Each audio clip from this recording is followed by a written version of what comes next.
gain and that. So I don't know if, I'm no aerodynamicist, but I don't know if that's creating more pressure and putting more force on the part.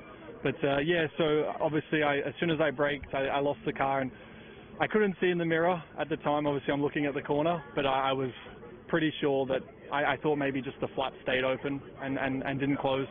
But yeah, I spun, and I actually went in pretty quick, so I was actually just glad we didn't go into the barriers and lose more time. So it actually turned out okay. Obviously I lost, you know, the rest of the morning, but yeah, at least it's what testing's for. We'll try and learn from our I guess yeah, little mistakes for now and build on those. Glad you're okay and everything. What could you glean about the car? And there's a lot of interest, of course, in the job the engine department have done over the winter. You're well placed to judge if there's been a significant gain. Has there been? Yeah, to be honest, we're still running everything pretty conservative for now. So we're not up to kind of what we'll have in Melbourne yet from the engine side. It's still kind of learning and all the usual things and just being, I guess, safe. But it all feels pretty good for now. I don't have any concerns from that. And yeah, like I only really did one proper long run this morning, but that run was pretty encouraging. I did a couple towards the end of yesterday, and I felt better about the one this morning. Just the way the car responded and the way we kind of used the tyres. Even though it's cold, the tyres are still getting a pretty hard time around here. But yeah, the way the car responded and then came back. Obviously, I've, you know, my references of a Red Bull of last year, but yeah, the behaviour and the characteristics were encouraging at this stage. Just finally, for me, have you had your eye on any other cars? The Ferrari looks pretty good. You know, from what we've seen thus far, have they stood out? And no temptation to drive into the Red Bull garage by mistake? No, actually, the crew. I guess maybe Gasly was behind me at some point. The crew was out, so I gave him a wave. But yeah, I haven't really been looking too much. Obviously, I was looking, you know, obviously yesterday with Seb, just the amount of laps he did, but also the times, they were rapid. So, you know, Ferrari have come out strong. You know, I feel they've come out strong the last few seasons, and that's been consistent with their performance over the years. So they're going to be there. I guess that's no surprise, but performance and reliability at the moment, they seem to be, you know, creating a statement. So yeah, that's really the only team, I guess, that stood out for now. The rest, it's so hard to say with even DRS, who's using it, who's not. It's so tricky to really compare at the moment. Thank you. Cheers. A little harsh of Craig Slater to ask Daniel Ricciardo, have you had your eyes on any other cars? He's only just joined Renault, for heaven's sake. They can't be asking if he wants to go somewhere else. But new territory for Daniel Ricciardo, who did get out after that incident with the upper end, or the upper plane of the rear wing flying off for one lap before the lunch break. Either way, worrying for the team when things start flying off the car in the way that they did. Commentary by David Croft, Simon Lazenby and Karun Chandok, something I never ever thought I would see put on a TV screen, but here you are, Simon Lazenby. Welcome along. And here we are, the first thing that Simon Lazenby's got wrong, he's not turned this microphone on. Yeah, you are now. Is that what I have to do? Lovely. I see this is a little bit like Test Match Special. You do? Send in the cakes. We've got 4 hours to talk here, so if anyone is nearby with a flan or some profiteroles or something like that, get them up here. We've got plenty of room in our bellies. We certainly, I feel a little... You calling me fat? No. Not yet. Just checking. I feel we stitched him up a bit there, because I could see that his light wasn't on and his mic wasn't working, but I thought I'd ask him a question anyway. Lots to learn. It's like work experience. It is. Well, no, it's great to have you up here. This is basically where we talk a lot about cars going around a track, and we have lots of lovely tweets from our viewers as well. And hashtag AskCrofty, because you need a hashtag up here. In fact, hashtag of the day so far, hashtag Team Cyril. Renault have obviously changed their name, and there's a big yellow banner in the stand that says hashtag Team Cyril. So hashtag Christian on the banner.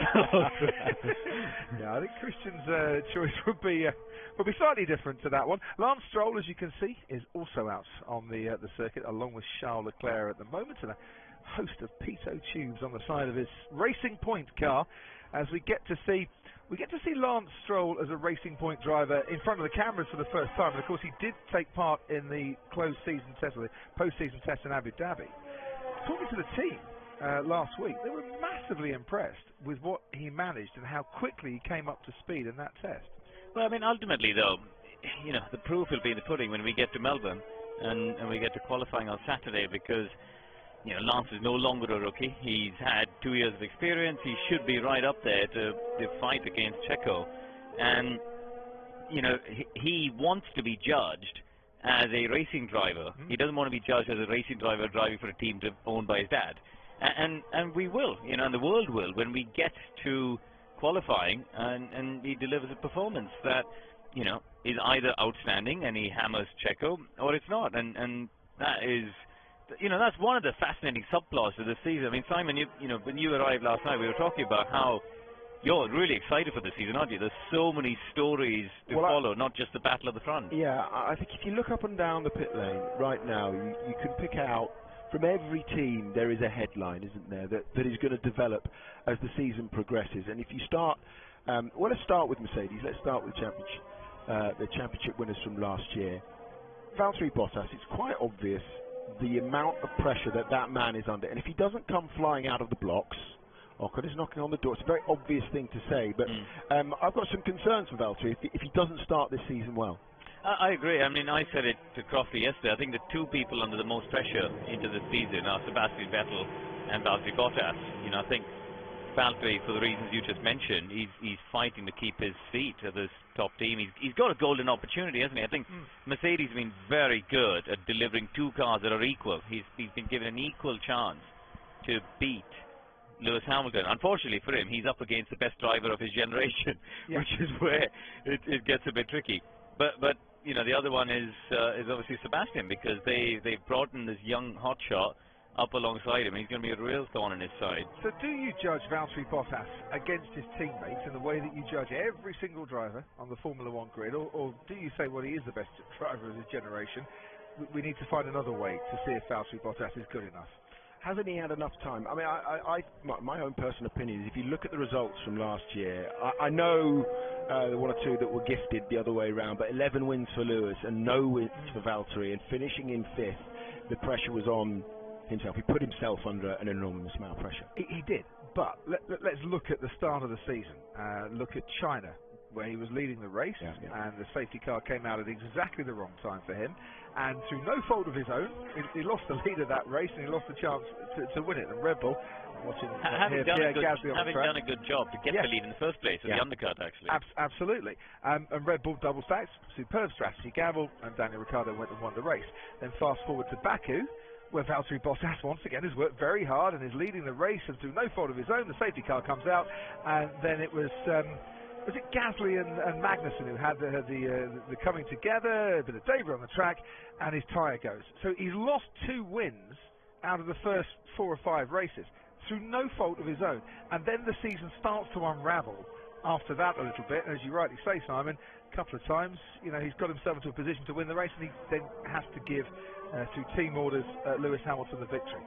So for me, Valtteri Bottas just needs to start the way he did last year and hope that the bad luck that he got doesn't come his way. Yeah, I think, but he can't afford to lose his way. Yeah. You know, I think, you know, Bahrain was the other one he could have potentially won if Mercedes woke up a little bit earlier and you know, told him Seb was only one stopping. So that's 3 out of the first 4 races. The only other one where he could have potentially won, I think, is Sochi, where obviously he was leading, gave up the win. But so if we're looking at it, let's say the you know, 17 races after Baku, he was convincingly the number 2 driver, 16 out of 17 races, and we know Sochi isn't really a track that Lewis has been strong at. You know, it's a track that Bottas has always been competitive at, even in the Williams days. So he needs to hit the ground running. His problem is twofold, because he's got Ocon, who's going to be, you know, Ocon's here, and he's going to be standing every time Bottas slightly under-delivers. Ocon's going to be standing there telling Toto, oh, Bottas hasn't done a good job today, has he?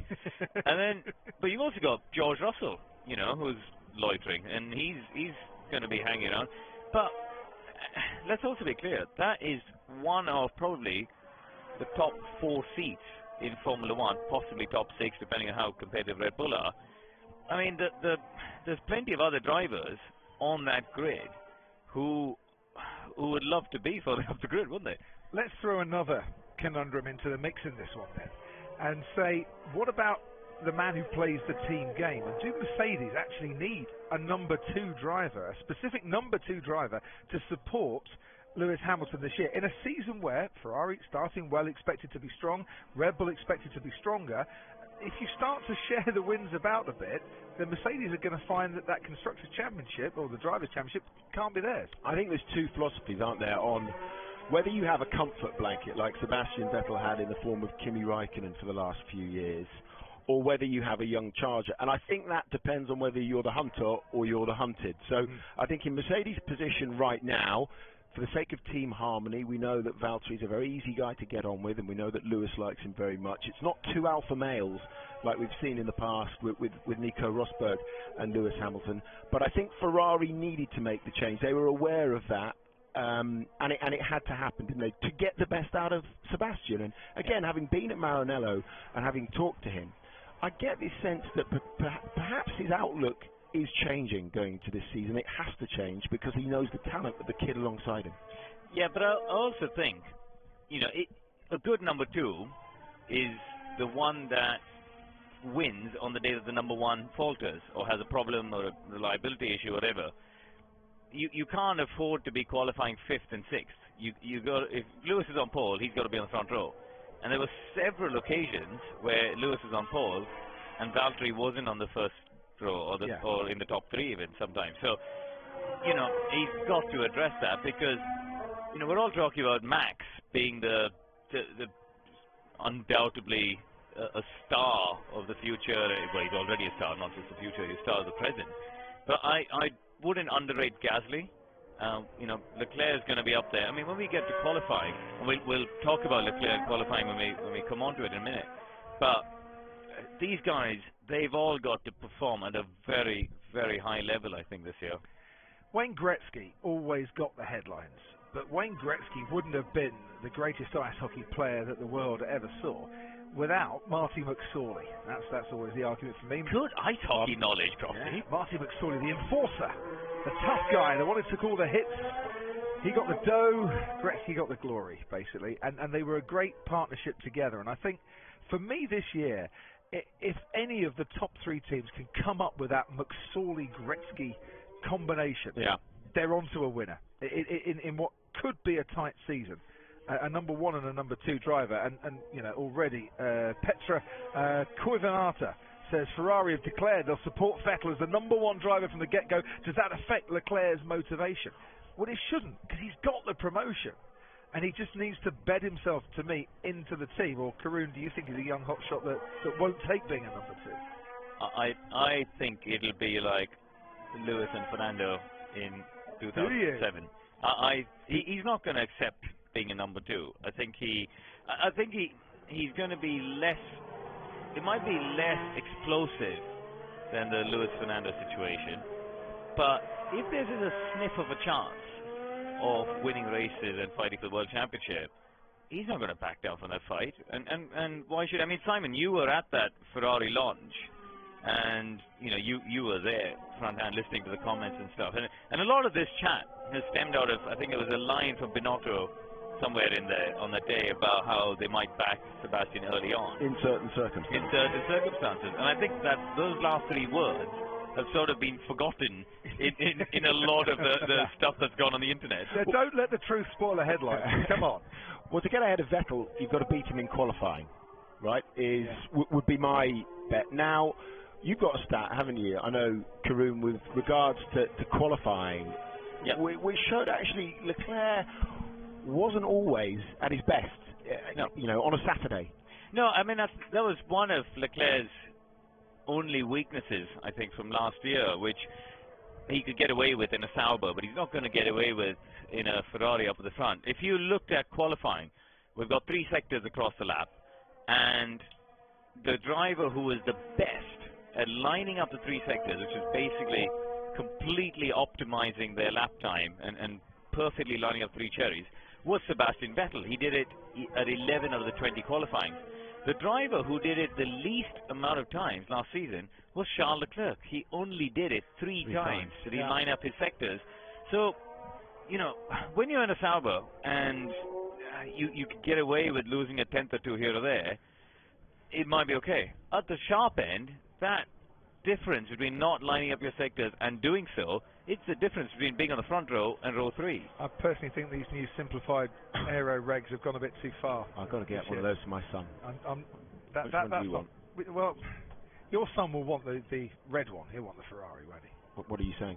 I'm saying he's a big Ferrari fan. he likes history and he appreciates the classic Ferrari livery for this year. That's not orange; it is red. He's got ginger hair as well. It would probably go with him. To go back to what you were saying, Karun, it's fascinating, and it does spring on from a conversation I had at Sauber last year, where they were full of praise for Charles Leclerc and everything he did, and so they should. You know, the man had an excellent first season in the sport and ended up scoring 39 points. But they acknowledged that he still made the odd error. He was a rookie. He was entitled to make the odd error, and life was a learning process for him. Here he is out on the track at the moment, heading down towards turn 5. There's a little lock-up. We see that time and time again. But if he's doing that in qualifying, he's going to lose out, you know, a tenth of a second, and it's not going to help his cause. But he can get away with those sort of lock-ups, those sort of rookie, you know, misjudgments. I won't call them mistakes, misjudgments.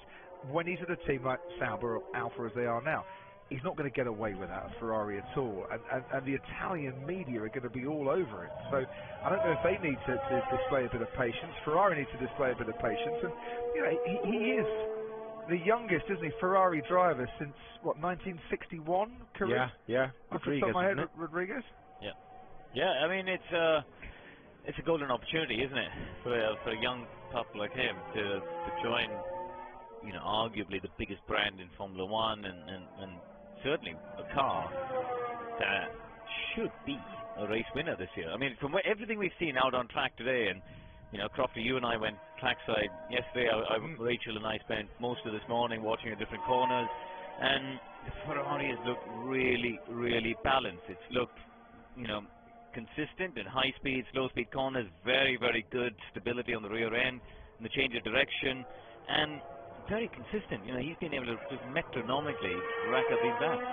Can I go back to the man at the top, though, at Ferrari? Yes, you can. Binotto, having come through, he trod a same path, a similar path, you'd think, than Domenicali, and I think that's half his popularity. He's been at Ferrari for a quarter of a century, right? 25 years at Maranello, at Fiorano, and he's come into the top job, which, for Ferrari, usually requires a politician.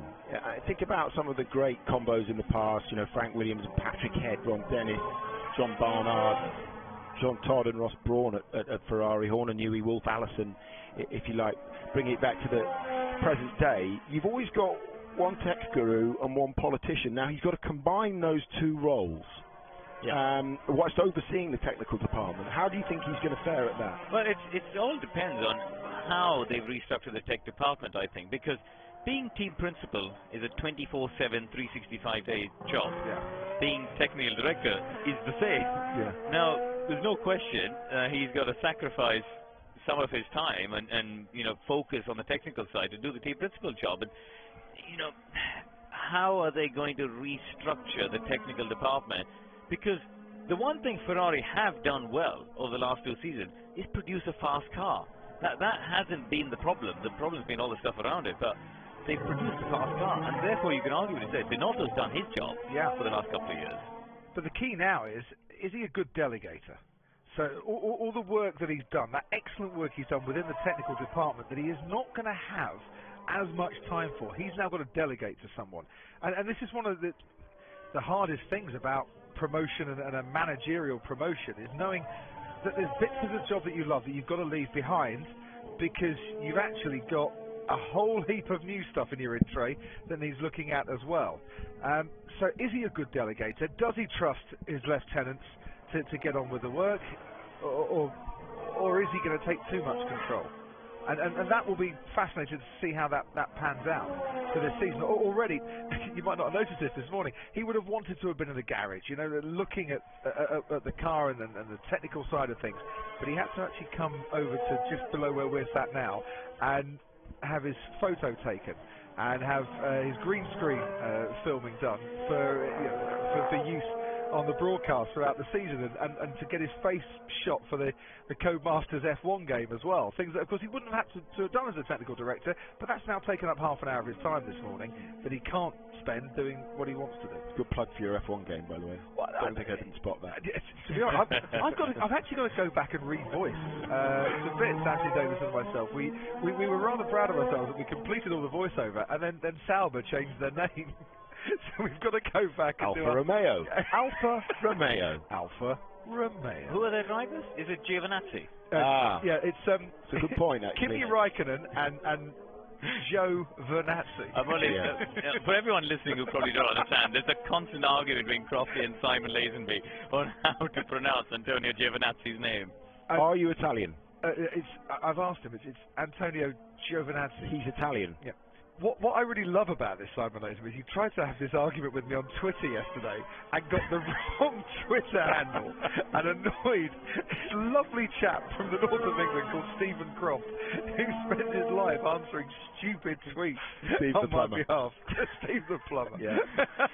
I don't know. Yeah, well, I think it's Giovinazzi because I'm British. It's Giovinazzi. Yeah. I'm British. It's Vettel. But for you, for some reason, whenever you're in the spanning the continent, you're in the commentary box. It's Vettel and it's Giovinazzi. And if you want to stay, you'll do well to heed my words. Meanwhile, let's go down while we see Nico Hülkenberg on the track. Let's head down and hear from Alain Prost, who's with Craig Slater. Yes, thank you very much. It is a fascinating time of year, which I suppose brings us more questions than answers, Alain Prost, but you're far better equipped to answer many of the questions I suppose all the teams are asking themselves at the moment. But I'll just put it in the most general terms. What have you made of this first day and a bit of pre-season testing? At the moment we have done, I would say little, not very little, but little, also because the car was marginal, a little bit late. We don't have all the pieces, and unfortunately we had a problem with the rear wing this morning, which makes the work a little bit more difficult.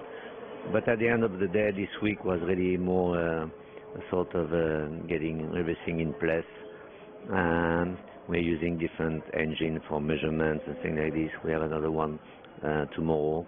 I think the real test will start next week. Will be very, very different in my opinion. Very difficult to tell where people are anyway, because we don't have everything all in place, but the more laps you can do is always better. So we are a little bit disappointed about that, but we're going to continue the work even if we don't have the right pieces. It was really, really marginal this year. We wanted to wait a maximum of time to get the development of the car as usual, but 1 or 2 days sometimes can make a big difference. In terms of the drivers, Daniel seems very happy with life. He's enjoying life here. Will he bring out the best in Nico Hülkenberg? And Hülkenberg, you would imagine, would push Daniel Ricciardo pretty hard too. I think it's obviously a very nice driver lineup is really good. Two different kind of characters and personalities, but Nico is very good. He's also very strong in his head, and he's going to learn from Daniel, but Daniel could also learn from Nico, even if Nico has never done any podium in his career, which is he really missed that. I'm sure that if Nico gets one very good result at one stage very quickly, he will be even better because he will have more confidence. But what is important is they are working well together to develop, the team and the car together, and then they can fight the way they want, always in a sportive manner and not putting the team in a difficult situation. But otherwise, we let them. And just absolutely finally, and because it's a bit current, Toto Wolff's talking about the logistical headaches of Brexit and so on. This is an Anglo-French team, with bases in France and in Britain, but it's a good example of two entities working very well together. Are you confident that'll continue? Obviously we are talking about Brexit at the moment, and it could create any problem, but that's more logistic problem or financial problem. But on the human side and the way they work together, I mean, they get used to work for so many years, more than 20 years, and also with Red Bull, with different entities, now with McLaren.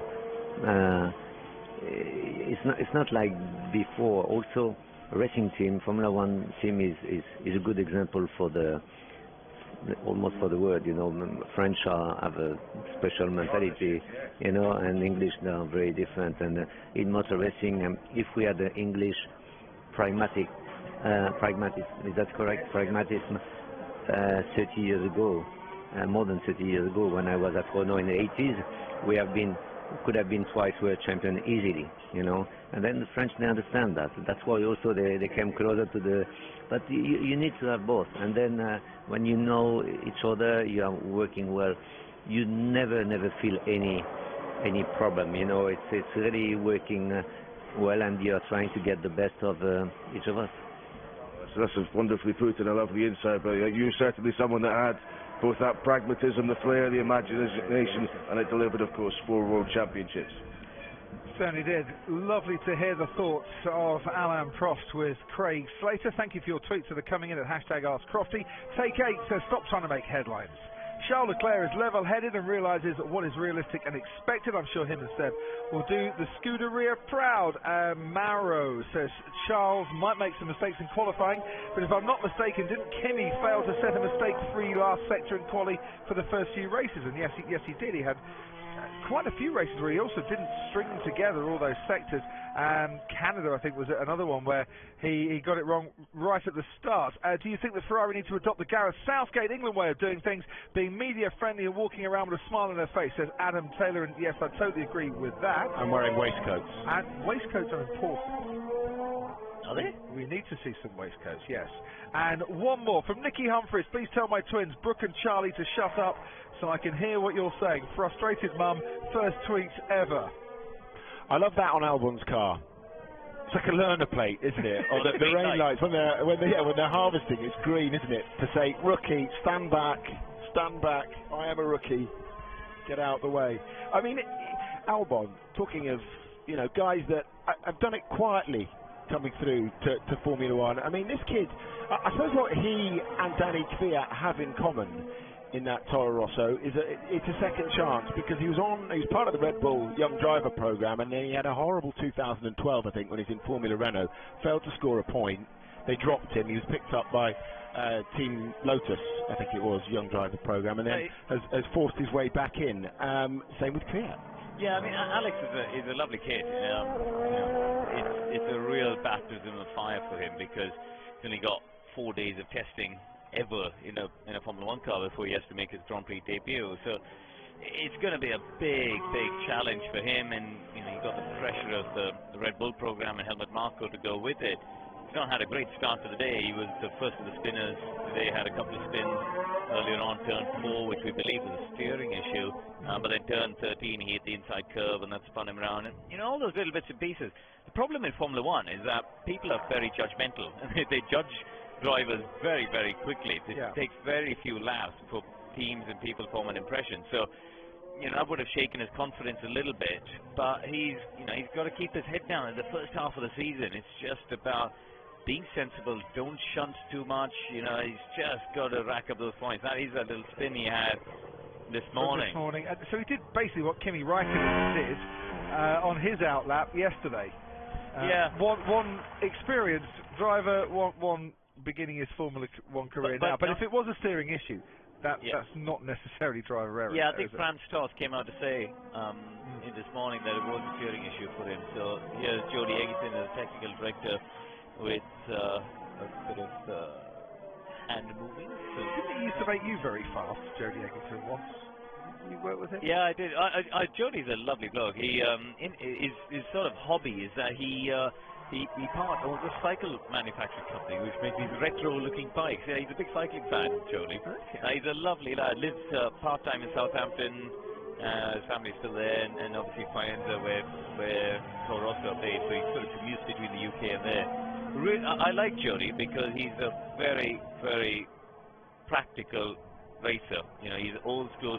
He used to be a race engineer at Force India. He engineered, Giancarlo Pastrella back then. So Yeah, he's been around the block for a little while. And exactly the sort of guy I think that a driver like Alex Albon needs around him. And I'm glad that Franz Tost came out and supported his driver publicly as well. Toro Rosso in the past haven't always done that. Yeah, and Jolie's good for that. You know, he understands driver psychology, he understands what you need to cheer a driver up and, you know, keep their confidence up, because for a rookie like Alex, you know, confidence and knowing that people believe in him is really important. That's something that Brendan really suffered with last year. He never, you know, Brendan was a former teammate of mine. We raced together in sports cars. He's a good friend of mine, and you know, he never truly believed the team were behind him, and I think that hurt him last year. Do you want to know an interesting fact? Go on, then. Because he was a highly rated karter, wasn't he? Alex Albon. Yeah. And he was a year or two ahead of that man on screen, Lando Norris. And Lando Norris still has, he told me the other day, a poster of Alex Albon on his bedroom wall. Really? That is a brilliant fact. It is a brilliant fact. Seriously, and it's on camera. very good fact. Pretty good, isn't it? He has a poster of Alex Albon He said on his bedroom wall. That's fantastic. He never got round to getting rid of it, and he's moved to Guildford now, so he's not got round to it. That might have been the same for you, had Alex Albon played tennis. I've got a poster of you on my wall, which I take a knife to every night.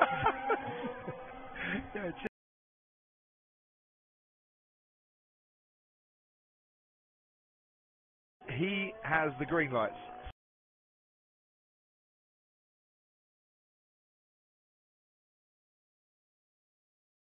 Flashing away, and it's basically to show a rookie and a more experienced driver. And you're right, it's like the green P in the UK. Well, you never want to put on your car ever. Yeah, it actually means he hasn't got his full super license, which will be approved at the next World Council meeting, by the way, just to sort of bring it back. But hello. See how he's now ganging up on the two, and this has a dynamic back change. off. It's only day 2 of your new job. Got his feet very much under the table there. Shocking. Right, you'll like this one then, Karun. Steve Tommy Hex says, "Hey Crofty, why is the Ferrari as orange as the cast from Geordie Shore?" I don't know what Geordie Shore is. Oh, behave. Are you more a Towie man? I have no idea what you're talking about. It's a reality TV show featuring a ton of fake tan. Oh, right. Have you never seen Geordie Shore? Have you? You watch? Are you an ardent fan? Have I watched it? No, I haven't watched it. No, I watched Love Island. I think it's pretty much the same. Yeah. What do you do when you're kind of up all night with your little boy? He watches Sky F1 24/7. I'm in the middle of reading the Jim Clark book to him. Oh, he must love that. He falls asleep quite quickly. This will go in. This will go in. In 1963 at Alton Park. Said to me the other day, the Jim Clark book, Dad, I understand that, but it's that big questions article he keeps going on about. I don't know why I have to read that again. I've got some big questions. Dad, can we get back to Jim Clark? That's what he said, Karun. Okay. Bottas, Crofty. Yes. I've been watching him a little. He's now done 25 laps this afternoon. On this set of the yellow sidewall medium tyres, which are obviously different to last year. For anyone who didn't join our coverage yesterday, Crofty had an excellent rundown of all the tyres, which I'm sure he'll be happy to do later on again. Yeah, it fills a bit of time. Yeah, but this, you know, he's boxing on this map, but that is quite an interesting one, because he started off in the low 21s and ended up in the 23. So we're seeing 2 seconds of tyre day. And one of the things that people talked about this year was that the Pirelli tyres are going more conservative, there's going to be less tyre wear, less tyre day. But we are seeing sort of 2 seconds of time drop off in a sort of between 16 and 20 lap run, which is quite significant. Are we seeing as well drivers having to be a bit more conservative in the opening laps? So not pushing too hard, even though Pirelli have gone harder, more conservative, but are they having to slow it down a bit in those opening 3 or 4 laps? You know what's interesting is we don't know the answer to that, because we don't know what the ultimate potential yet of these cars is. So only the drivers will be able to judge that, really. You know, the engineers, and that's something that testing's all about. The engineers will be saying to the drivers, right, how much were you pushing at that point? How much more do you think you could go as the peak lap time sort of thing? So it's an interesting conversation that they will be having. To add to that as well, Pirelli have come out and said, look, we know the times are faster than last year in testing. It was a lot colder then. Conditions are brilliant for this week's test, but don't discount the effect that the track resurfacing has had as well. So it was resurfaced just before the first test last year. It's had a year of wear and grip kind of put down on it, and it's a much faster surface. With the sun out, it's even better. So everything's being a bit skewed on that one. But talking to James Vowles this morning, Simon and I were having a conversation with the chief strategist, and I said, what's the spread of the tyre compounds from C1 to C5, or let's put it another way, from the hard to the soft? And he says about 2 seconds across the range. So roughly half a second on every step. Yeah, I don't think it's as linear as that necessarily, and it certainly wasn't as linear as that with the old compounds as well. But it's 2 seconds from your softest up to your hardest, and they are the markings on the side of the tyres. But as you can see, as the Haas takes turn one, when the tyres are rotating rather fast, it all looks like a big stripe. But as far as I'm aware, Kevin Magnussen is on the medium hard at the moment. Just a quick note on that, actually. Kevin Magnussen is in the car, but that's a change of the run plan. Haas were going to run Pietro Fittipaldi, their new reserve and simulator driver in the car this afternoon, to give him a bit of mileage. But they've decided that with the setup changes they did this morning, they'd rather have Magnussen carry on the program in the car and get some back-to-back references to where they were this morning. Teams often do that in testing. That's one of the frustrations for the media, because they sort of schedule interviews and things with drivers, and then the teams change the run plans around, which is they have to do what's best for their testing program. And clearly they've decided keeping Magnus in the car is the right thing to do. Right, Karun, Simon and myself in the commentary box here, and in the sunshine down in the pit lane, Rachel Brooks. Well, I've gone snooping, and I've gone to what you won't see, actually, from in the paddock or in the pit lane, and this is out the back of the trucks, and this is Mercedes' new engineering home at European races. These two new trucks here that get put together when they arrive at the track. You see the two spiral staircases either side. Used to be the old silver trucks with the one staircase going up the back. I remember seeing the drivers going up. Well, this is where all the fans were gathered at lunchtime to see Lewis get out of the car and go up those stairs into there. Very dark. Very, very dark, and we can't see him. We can just see people keep going in and out of there, but they go up in there and have their debriefs and sit around the tables that you might have seen before on Sky Sports F1 when we've been allowed in before. But that enormous set of trucks there providing the engineering base, and this is the more domestic side of it. This is Lewis Hamilton's motorhome here in the paddock that he likes to bring to testing here in Spain a couple of years ago. We bumped into him one evening out walking his dogs in the paddock in the evening, and he sleeps in there and stays in there during the week of testing here in Spain, and I imagine it's incredible inside. My next task is to try and be allowed to go in, so I'm going to get onto that, and hopefully we'll have a tour around at some point this week inside there and see what it's like.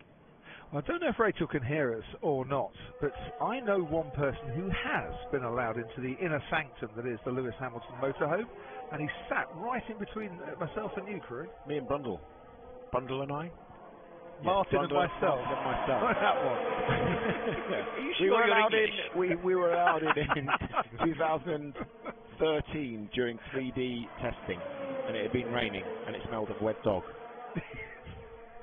Did you tell Lewis but it's quite plush. It's very plush in there, as you'd expect. Diamonds hanging from the ceiling. Really? No. But it is comfortable. I bet. Yeah. Far cry from where he grew up.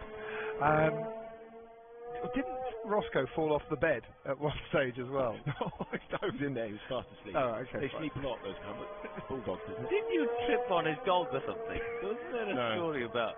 Johnny might have taken a segue into him, I think. Yeah, someone's tripped over or past. Probably Johnny.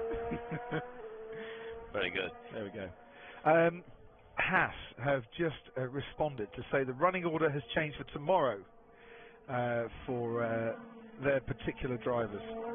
To read the full message, the running order has changed for tomorrow, not today. So Fittipaldi will drive the morning session, Grosjean drives in the afternoon. To let you know, if you want to watch coverage of testing tomorrow, it will be on, of course.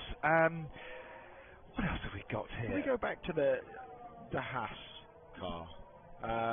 You know, quite often last year they were into Q3. They had a good season, but the model that they're employing is a bit.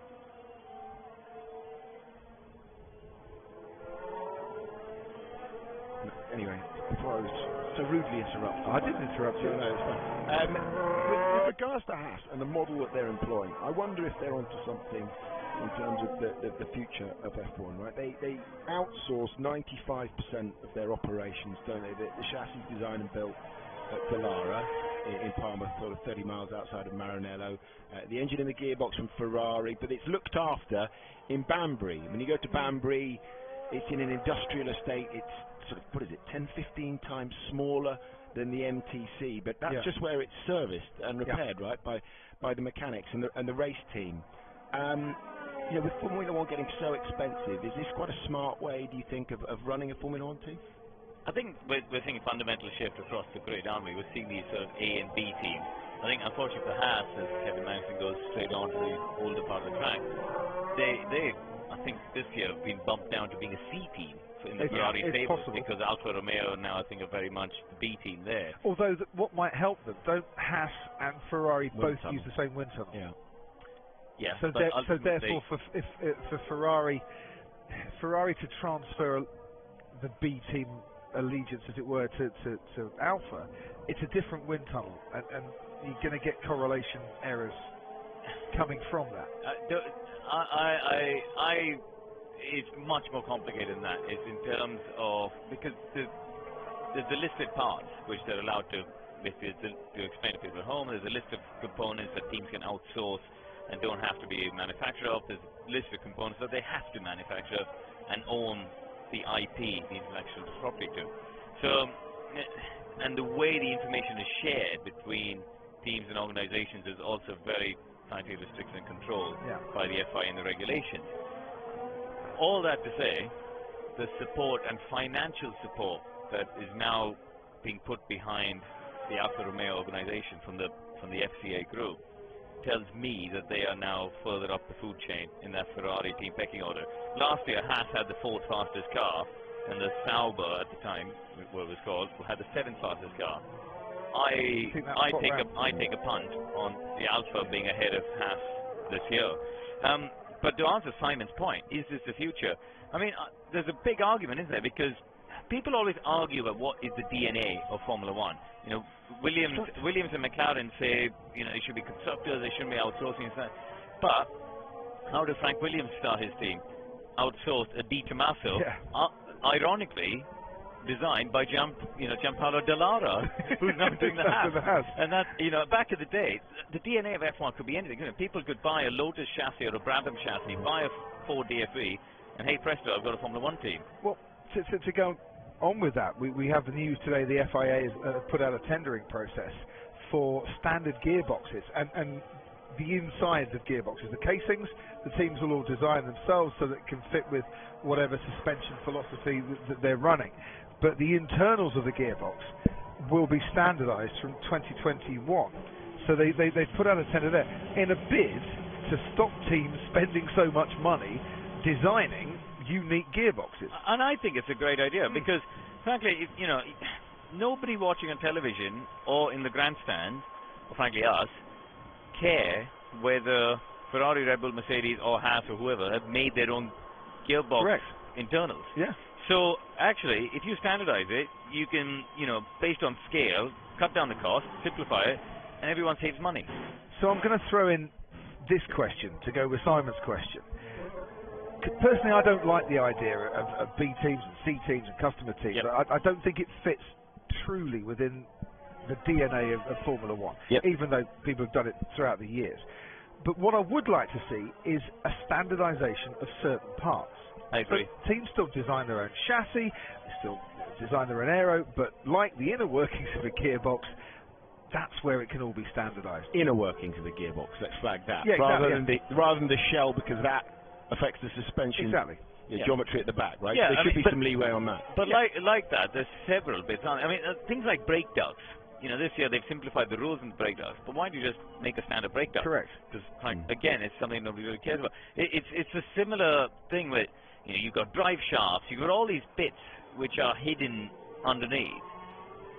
Really, if you standardize them, they could just be, you know, something that teams don't have to spend resource on. Yeah. And you can make it just cheaper for everyone. And the reason I say I don't necessarily like the concept of B teams and customer teams is that when did you last see a Haas go wheel to wheel with a Ferrari, genuinely competing against each other?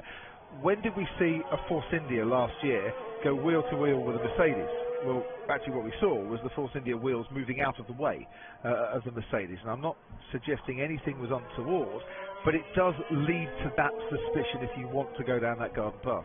And I think, to take your point a step further, Cox, I think what will happen if we go down the, you know, standardizing various parts, it means that, let's say a team today, you know, to find 0.3 of lap time, they're going to spend 40 million or whatever. I'm picking a number at random. But if it means you're going to spend 4 million to find 0.3 of lap time, it'll just tighten up the pack, and then you'll get some giant killing. You'll get a Leicester City type result in F1. Yeah. And, or let's take F1 analogy.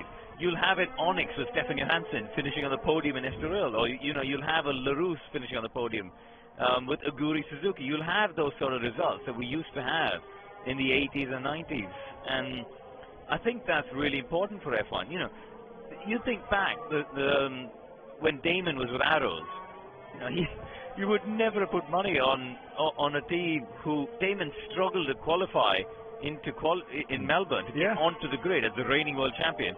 Yet he finished second at the Hungarian Grand Prix. Okay, the tyres had suited the day, blah blah blah. But those are the sort of random results we need in F1.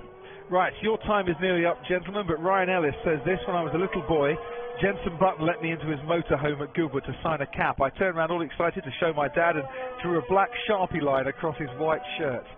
Jenson's white shirt was defaced. And Chris says, my friend Colin reckons Ferrari will win every race this season. Can you please tell him this is nigh on impossible? Well, you should take a bet with him. Well, my mate Jeffy Krakowski reckons it'll be 10 wins for Ferrari this season. I'm going to wander trackside, and so I will report to you from. Ooh. I'm going to go to the first sector and watch a little bit down there. Karoon's Corner. That's another hashtag, isn't it? Karoon's Corner. Maybe. That works. And you're going for what? Tea. Coffee. Tea. Not one cake in the first hour, by the way. Yeah. Well, I hear Damon Hill is watching back at home, so maybe he's got contacts in the paddock. He could send you a cake. Hashtag cake for Lazenby. See you in a bit. Ladies and gentlemen, see you in a bit, boys. As once again, Karoon fails to turn off his mic before he puts his headphones down. Oh, dear. Right, thank you to all your tweets. So many are coming in this afternoon. I can barely keep up with them. Steve Lewis says there should be no standardisation of parts on the F1 car. This new standard gearbox thing is nonsense and is starting to turn F1 into IndyCar Plus. Not the right direction for F1, the pinnacle of the sport. This is why F1's in decline. Silly ideas like that, but surely you've got to give the teams less areas to spend lots of money in, because you can't sustain some of the spending level that's going on at the moment. I say surely, that's just an argument. You can comment, hashtag Ask Crofty. Alex Jakes is with me in the commentary box. Hello, sir. Well, do you know what? It's lovely to be in the same commentary box together, because more often than not, you're next door shouting away while I'm shouting away in our own box. They brought us together today. It's like ships in the night, honestly. Yeah. It's usually we get a nod at each other as you've got your bag and all the notes, and I've got my backpack and we're holding the notes, and it's like basically the only conversation we normally have is, have a good one, mate. Absolutely. That's basically how it works. How was it? Oh, yeah, great race. You can always tell a commentator, by the way, in the F1 paddock, because we're like Sherpas, the amount of kits that we have to cover around. Anyway, Alex, great to have you with us. Great to be here in Barcelona. Ferrari picking up where they left off yesterday, and we see Charles Leclerc on track at the moment going into turn 1. A 1:24.5 for his last time. We're into long runs for the afternoon, and we're some 6 and a bit seconds off his best lap time of the day. I dare say we'll see a couple of teams go for a glory run at some stage, but these race simulations, very, very important. And for Nico Hülkenberg, 10 laps completed so far, that they need to get some lappage up, really, Renault, and test that reliability. Yeah, they absolutely do. I don't think they'll be too bothered about where they are in the order at all at the moment. 122.6 for Hülkenberg currently. 11th, of course, they've had the swap, and Ricciardo was in the car in the morning session. It's interesting. It's almost as if the sponsor rings you up and says, "Be great if you could get yourself up the order, take the fuel out of the car, and place yourself in the top 3 because that gives us something to tweet about." Then that is what we might see. We thought we were going to see at the end of the morning session. Thought we were going to see Leclerc go out there and really try and put in a statement lap, and he came straight back into the pits. Yeah. And our hopes were dashed. The thing is, I'm just going to ask this question, and I'm probably going to get shot down for it, but what's the point?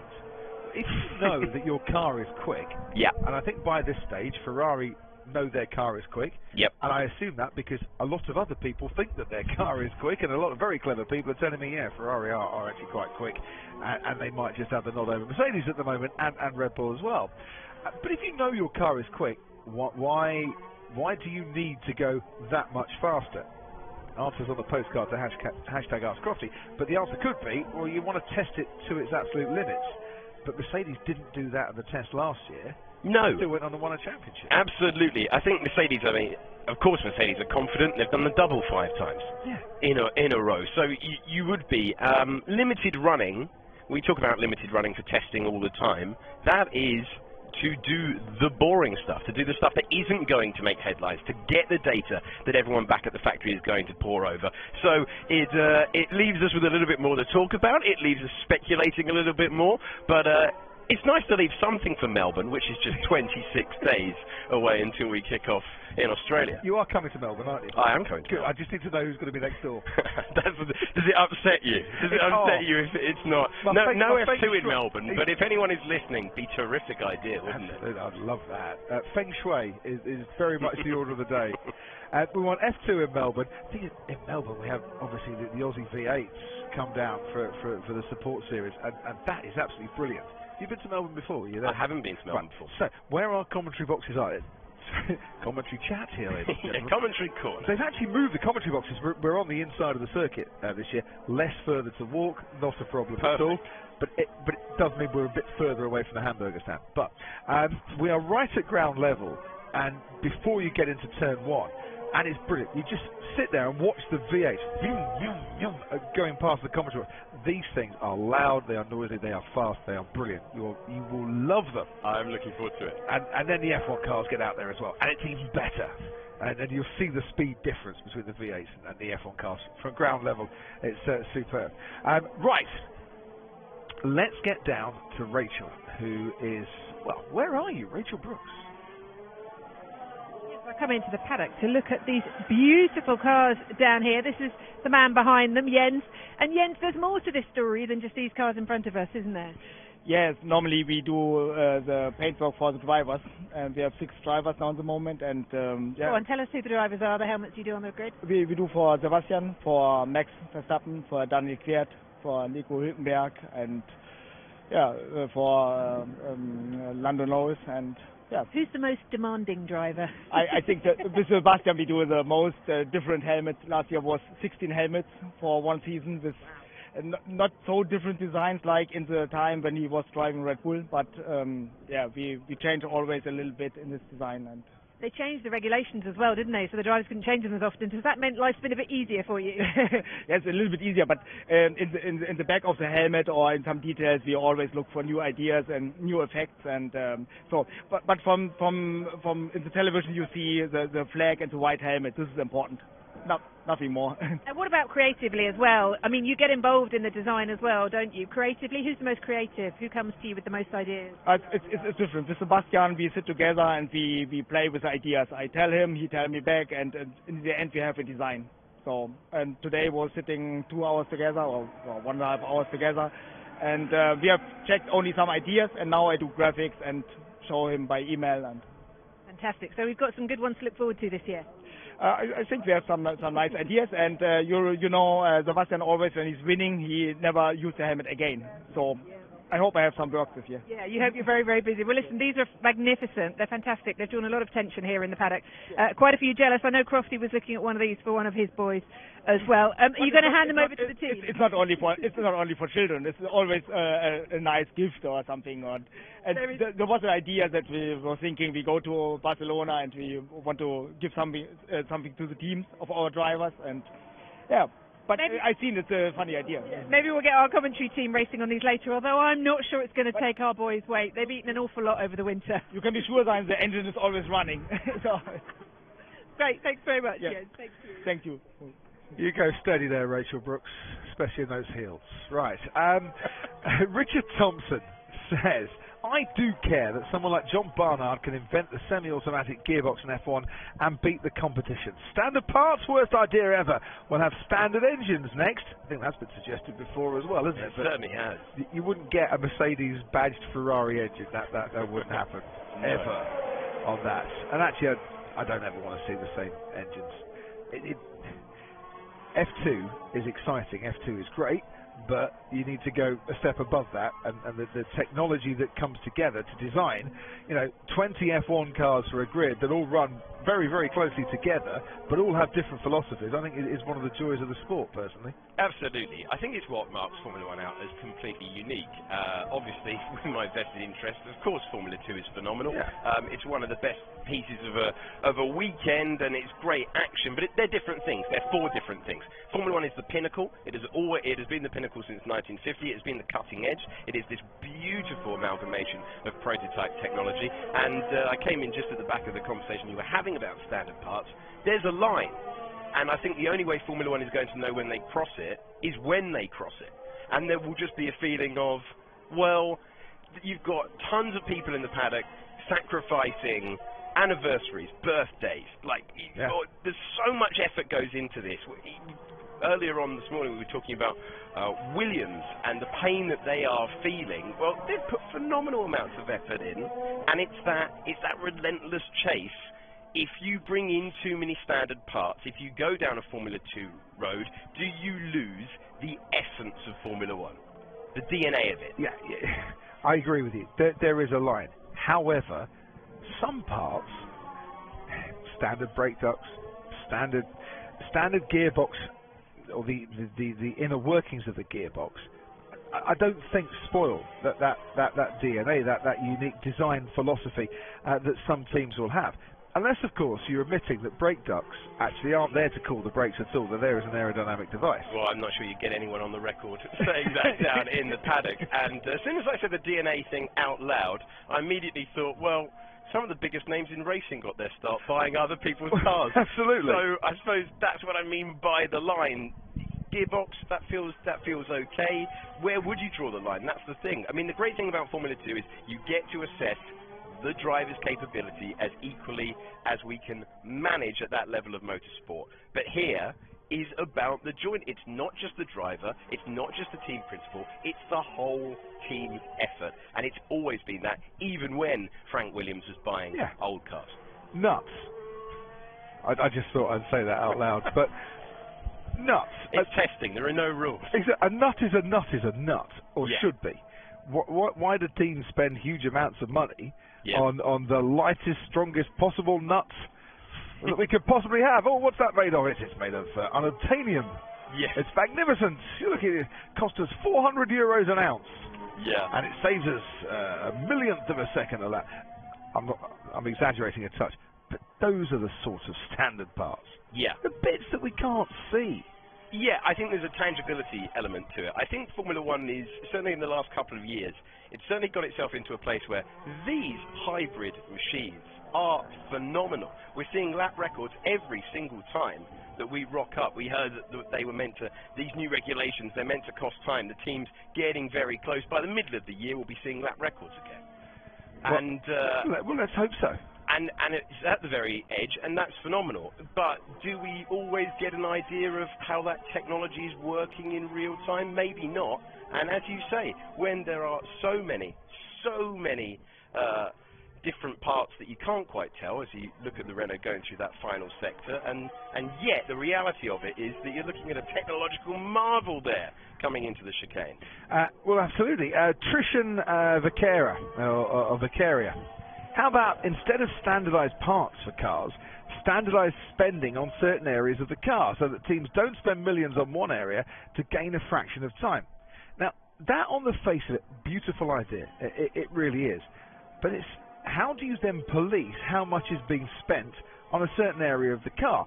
A few years ago, the Formula One Teams Association brought in, the budget cap. We're going to monitor our spending. We're not going to go over it. Yeah. Certain teams went out and subcontracted a lot of work, so they weren't spending the money. Yeah. But companies that they owned were spending the money and doing the research. Accounting trick. Yeah, and were bypassing the spirit of what was intended there. I don't know how you police a spending cap. The only way to me to stop teams spending, and teams will openly admit, if we've got the money, we'll spend it. Yeah. Sometimes if we haven't got the money, we'll go out and spend it. If we can develop, we will go and develop. That is very much in their DNA to push these boundaries. But if you stop the areas that the money can be spent on, then you're starting to bring the cost of Formula One down. By the way, I think the teams are all having less from the prize pot this year anyway. Yes. So the teams are all facing a bit of a shortfall in that respect. Yeah. Well, talk of expanding the calendar for that reason. The more time it's on circuit, the prize money goes up, more race fees, more money for the pot. It is interesting when discussing all of this, as we see the McLaren on track there, Lando Norris. I think one thing that it would be phenomenal to do is Norris, having come from Formula 2, he was racing with Carlin, great British team. Does Formula 1 need to get back to the era where Jordan can progress from the junior Formula E and then be a team owner? Because what a great thing for Formula 1 that was. I think that has disappeared, and something needs to be found so that Prema can take the step up, so that Carlin can take the step up. Why haven't ART made the step up already? We were talking about Fred Vasseur earlier in the week, and the amount of winning he's been done, and yet he has to leave teams. Same with Christian Horner, has to leave a team, has to come to another organisation. It would be good. It would be, maybe this is utopia, and maybe it's unreachable, but it would be good to see the people that do the winning in the second tier be able to bring those teams, and then you get a different flavour. A different flavour to the grid. You see teams come, you see teams go, and it's not just about talent poaching from the big boys from the little boys. Well, I don't know if the money's out there and can be done, but I do think it would be lovely to see engineers of the future, mechanics of the future, that get working on the GP3 and the F2 grids, finding a way into a team that is a rookie team in F1, as it were. And that rookie team runs rookie drivers. Absolutely. How would it work if the top two in F2 were promoted to F1? Promotion and relegation. Exactly. Well, I don't mind a bit of promotion and relegation, to be fair. I think it keeps everyone keen and honest. But promoted to F1 to run in a rookie team, and this is proper utopia, and I'm sure someone will tell me it can't happen. But the bottom two drivers in the championship go down to F2. Yeah. The top two drivers in F2 come up to F1 into this rookie team, or into other teams if necessary. But those drivers that are slipping out of F1 can go back into F2 and then can come back up again. Yeah, yo-yo drivers. Yeah, I mean, you're the F2 expert here, but one of the things, that series was set up as a feeder series for F1. Yeah. But I think it's got to a stage now where I'd like to see some drivers being fed the other way. So Daniel Kvyat, for instance, has found his way back into Formula 1 again. But wouldn't it have been great for Daniel Kvyat the last couple of years to have gone back into F2, to carry on racing, to improve his racecraft, to get his confidence back up again, and then have another crack at F1 again, and actually has not be robbed of the talent of Daniel Kvyat, who I actually quite enjoy watching.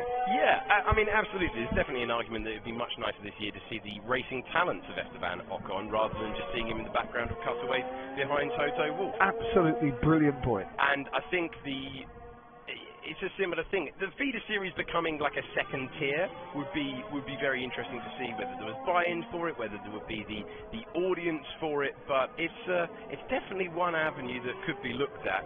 I think the one upside, the one thing to say about Formula 2 is this year it has given the grid. The top 3 drivers from that championship coming to the grid, so it's working for what it's intended to do. Yeah. But there's always areas to improve. But we have lost Brendan Hartley. Yes. Too early. I'm sorry. Does Brendan Hartley deserve to still be in single-seaters racing in Formula 2? I would like to see that. And we do see Roberto Merri, the man that we used to call Fun Bobby,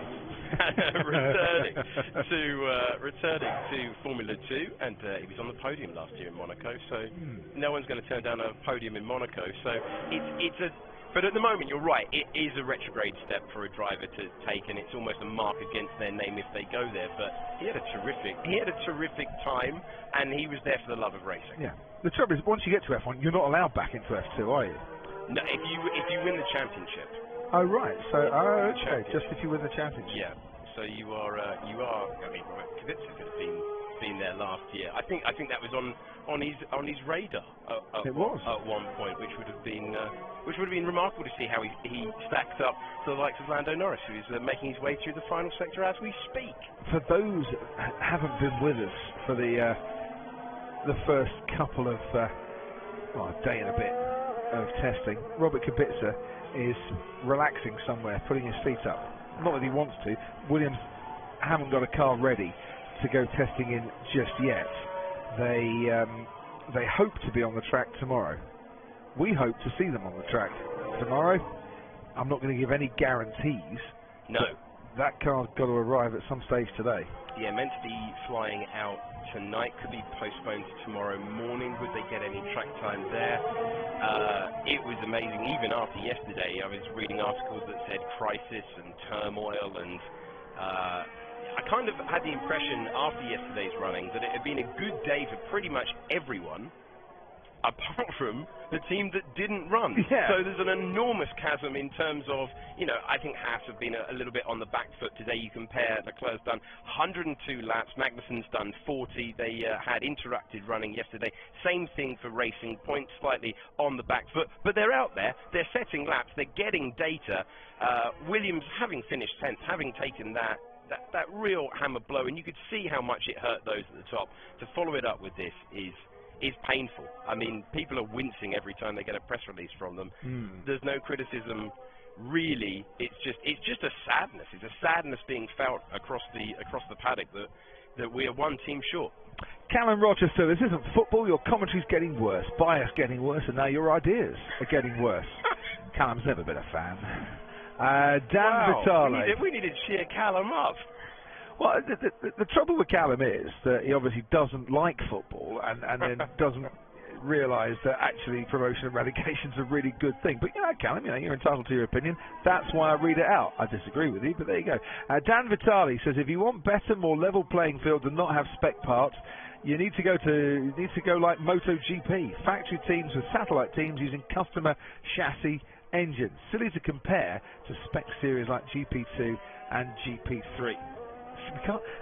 Dan's like me, can't stop calling it GP2. It took a while. It does. Had to have a swear box. Same thing that applies to Alpha and Racing Point this year. Yeah, it'll happen. It will definitely happen.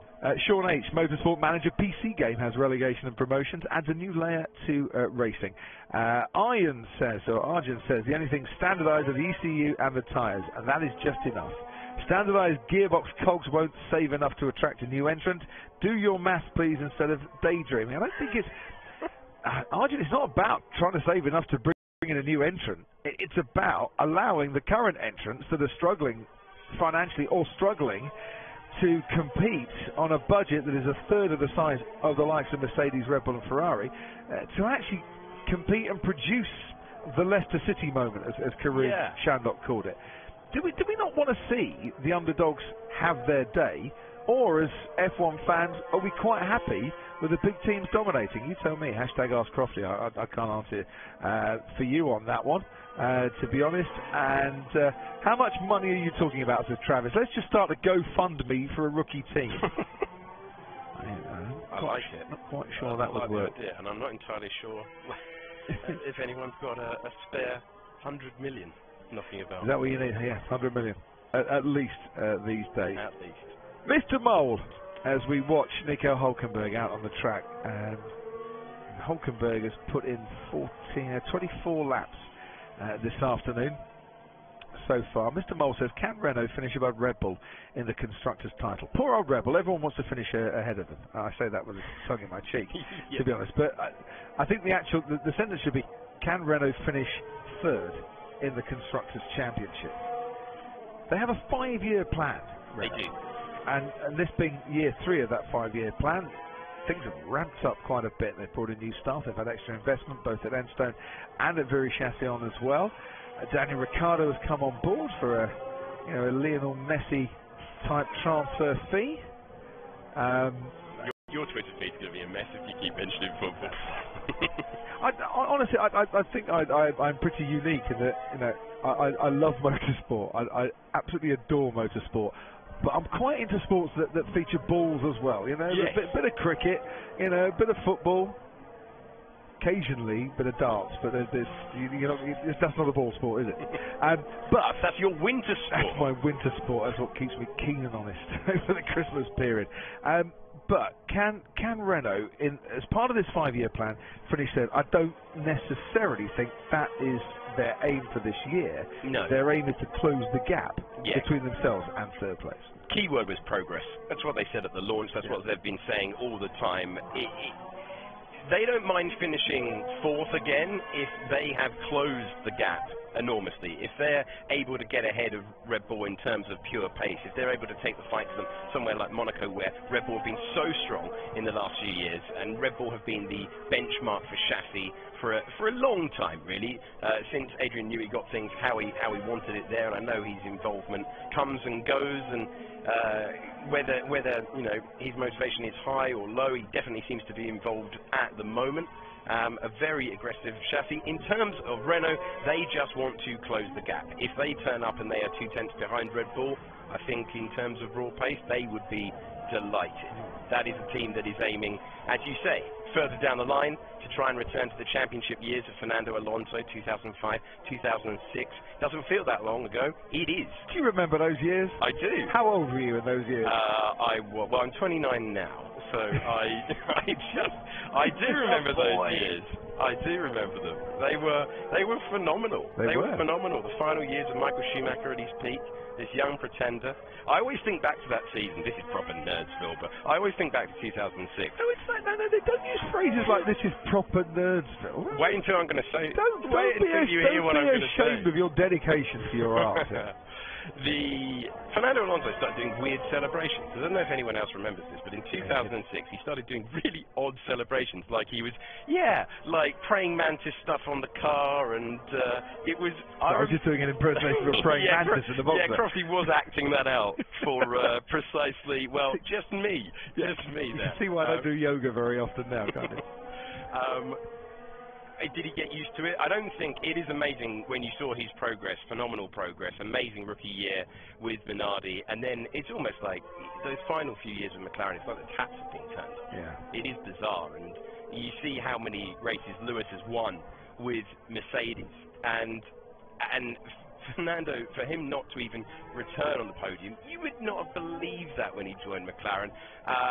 But it just shows you that it is so very hard to rediscover what you know.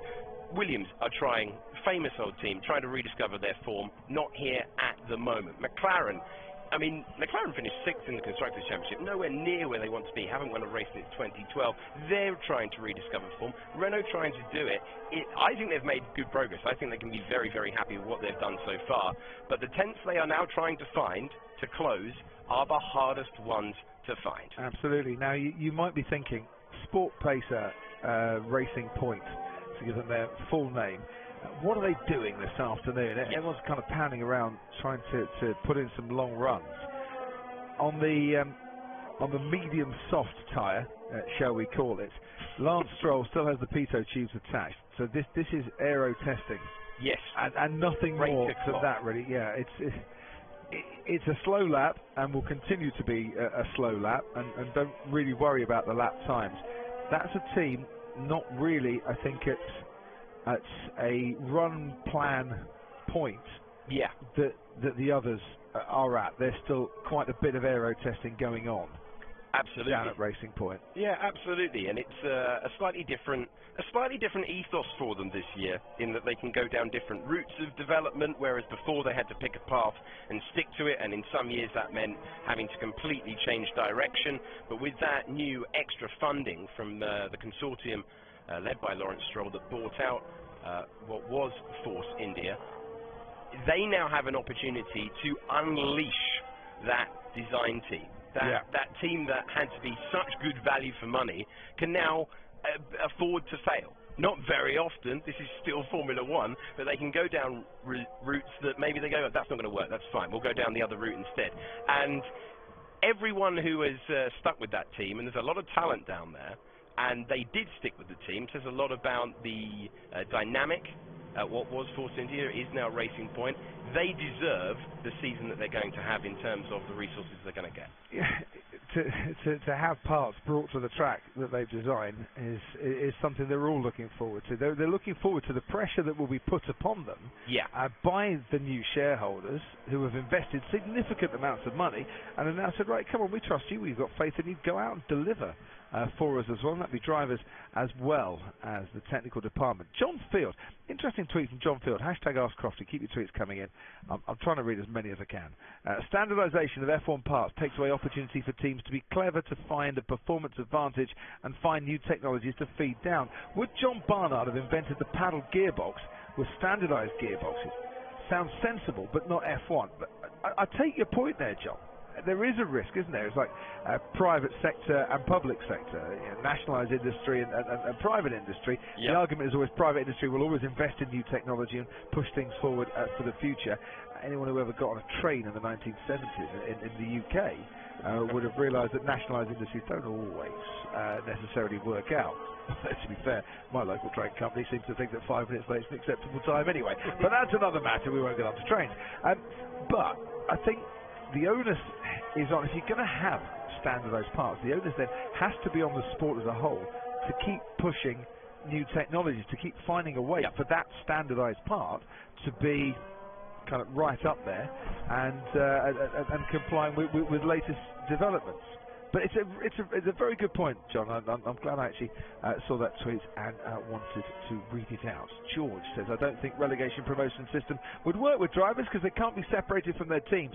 Promoting a driver would force him on a team with an empty spot. It could work with promoting relegating teams, but that's obviously not going to happen.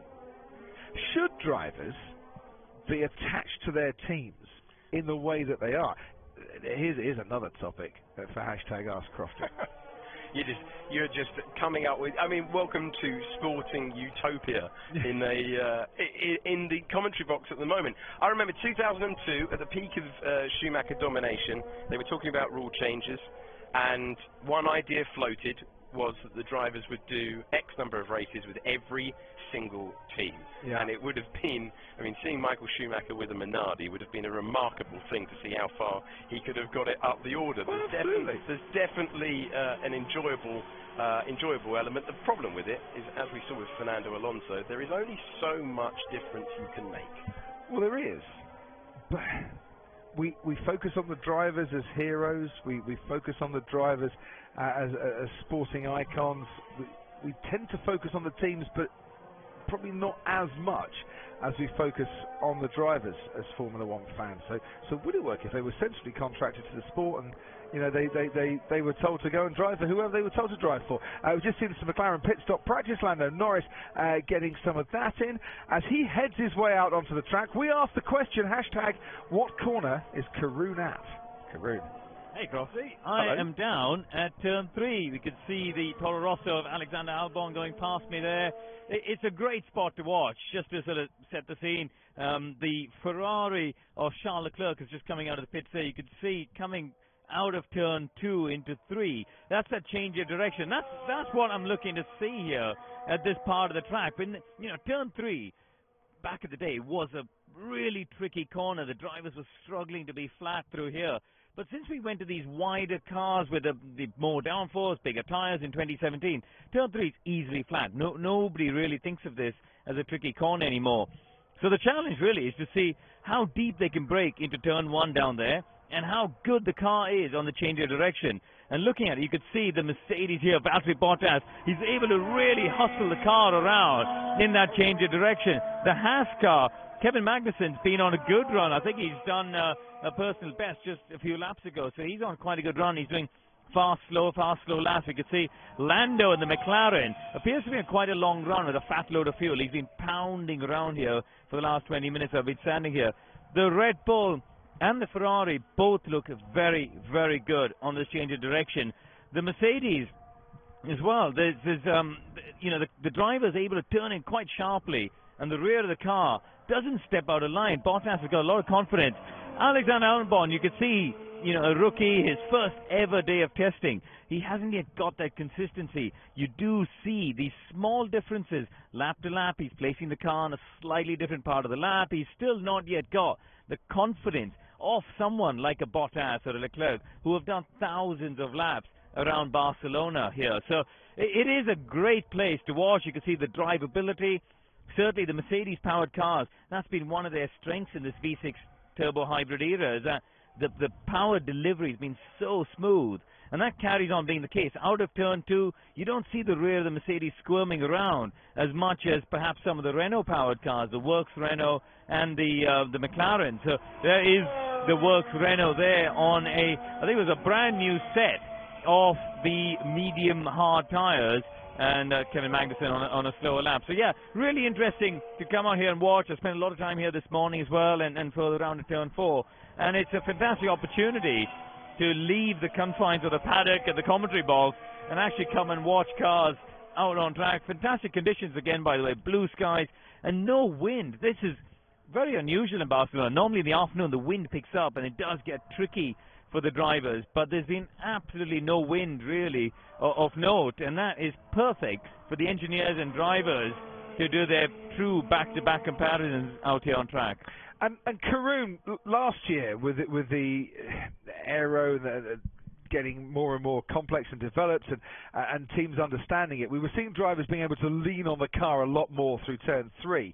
Who's got the confidence to do that this year with this regulation change? Well, I think certainly the Red Bull is the one that massively impressed me. They're able to have a sharpness on the turn-in, especially into turn 1. You know, Gasly today and Max yesterday, I noticed, they're able to go really deep, and when they turn, the car turns extremely sharply on the front end, but the rear end keeps up with them. They've got fantastic grip on the nose of the car, and that is something that's particularly impressive. Bottas, I don't know if you guys have been keeping an eye on the times, but he's looked like he's done a couple of really quick laps through here in recent times. So I don't know what the sectors are like, but he's sort of up and down. He's done a couple of laps to cool the tires in between and had a go. Lando there, you know, you could visibly also see the difference between a guy who's carrying a lot of fuel, and therefore the car's just a bit lazy on the direction change, versus someone like Magnussen, who's doing these short runs of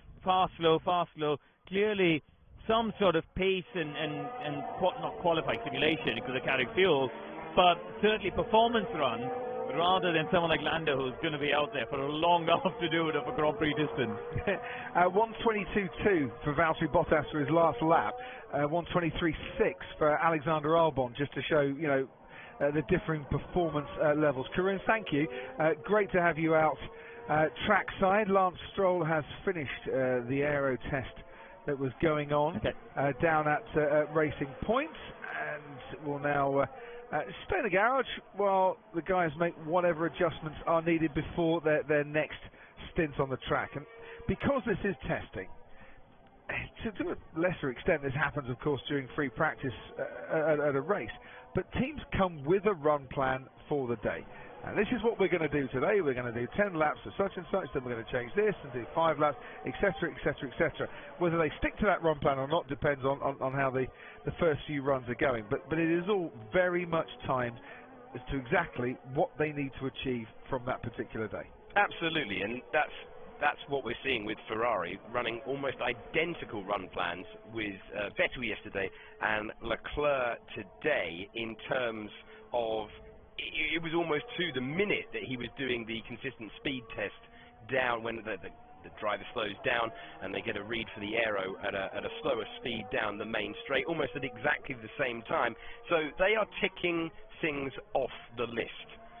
They are going through all areas of the car. They are running different, whether it be like Renault are doing at the moment, doing a race simulation with Hulkenberg after the failure this morning of the DRS for Daniel Ricciardo. That all seems to be sorted. So they are now aiming for a race distance, and it's 66 laps normally around this circuit. So Hulkenberg is strapped in for the next 90 minutes, or he's halfway through, so he's getting close. 45 minutes to go as the Haas goes deep and takes the old part of the circuit. That's not the first time he's done that as well. No, we had Lewis Hamilton off at turn 1 earlier this morning, but a couple of spins. Magnussen's done that earlier this afternoon. And he is pushing. He's on a, as you say, different program. And as Karun observed down there at turn 3, he's going to be making mistakes because that was a deliberate choice. He was taking the long way round. Yeah, I think he bailed out the corner, to be honest, because he knew he wasn't going to make it. Yellow striped tyres, he's on the medium side, Kevin Magnussen, which would suggest a little less fuel and pushing a little harder. 1:20.3 was his last lap time before he came in. Harry Walsh, there's a big difference between a single make series and standardised gearbox internals. Yes, there is.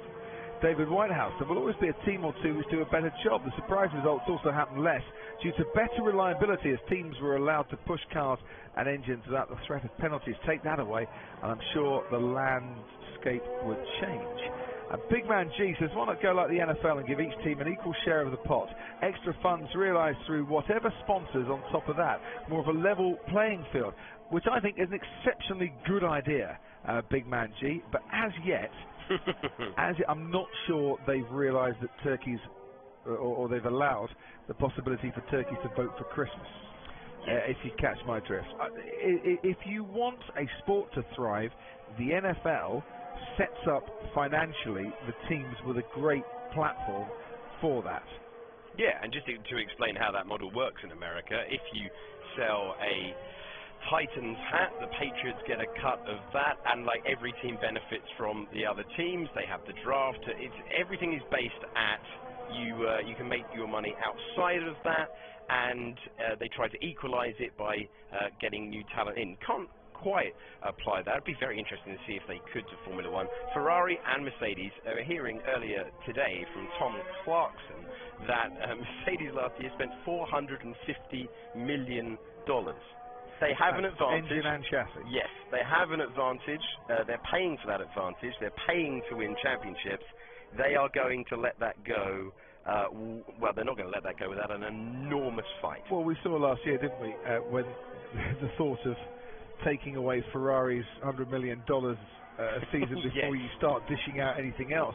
Take that away from Ferrari, and at one stage I think the team threatened to pick up the aforementioned ball. It was theirs, and they were going to go and play with it somewhere else. So it's a great idea. If you were starting the series from scratch now, then you probably would adopt something like that. But if you were starting F1 from scratch now, you probably wouldn't put Monaco in it, and that would be a really bad idea. No, it's true. Some of the tradition, well, maybe you won't feel the same way on lap 50 of the race this year. No, I always this thing about Formula One. Yeah, we don't go to the same track all the time. It's horses for courses, differing tracks. It's a world championship. It's played out throughout the world, except of course the continent of Africa, and we should be on that continent in some way, shape, or form. It will be great to see. But you go to Monaco knowing that you're not going to get a huge amount of overtaking, and it's very, very difficult there. But what you are going to get is this amazing sight of some of the fastest cars in the world racing around streets that, quite frankly, are designed to take smart cars and mopeds. It's a bizarre, crazy, stupid concept that you wouldn't do now. But over the years has given us some amazing thrills, and yes, you're not going to get much overtaking, but please tell me if you don't like the sight of a Formula One car going through the swimming pool complex in Monaco. Nothing like it. Honestly, if you don't, you've got no soul. Very simple. I think it is nice, and it is worth underlining that point, that Formula One loves its traditions. I know the calendar has expanded, but the drivers all still want to win in Monaco. They want to win in front of that Silverstone crowd and get that fantastic golden trophy that they've been giving out for so many years. And it's not the same in every sport. The FA Cup every single year in football, always like, oh, is it still relevant? The Monaco Grand Prix is always relevant. It's the one that piques the drivers' interest. It's the one they want on their CV. For 77 laps, you have raced as fast as you possibly can, from A to B, going past the barriers a couple of centimetres at a time, and surviving everything that could possibly go wrong. Ask Daniel Ricciardo how special it is to win a Monaco Grand Prix, and he will be there for hours telling you about that day, his redemption day in Monaco. And yet, you're not going to get the most amount of overtaking, but you know what? We go to Bahrain and we go to China, we get a lot of overtaking, we get a lot of drama in different ways. So I'm kind of preempting the chorus of disapproval about having a Monaco race. If you don't find it appealing, I'm really sorry. Yeah. I personally do. I think it's a unique sporting event, and there is nowhere on the planet I would rather be. See, Callum Rochester, hello again, Crofty. I don't like Monaco, rubbish circuit. Callum, mate, smile. Come on.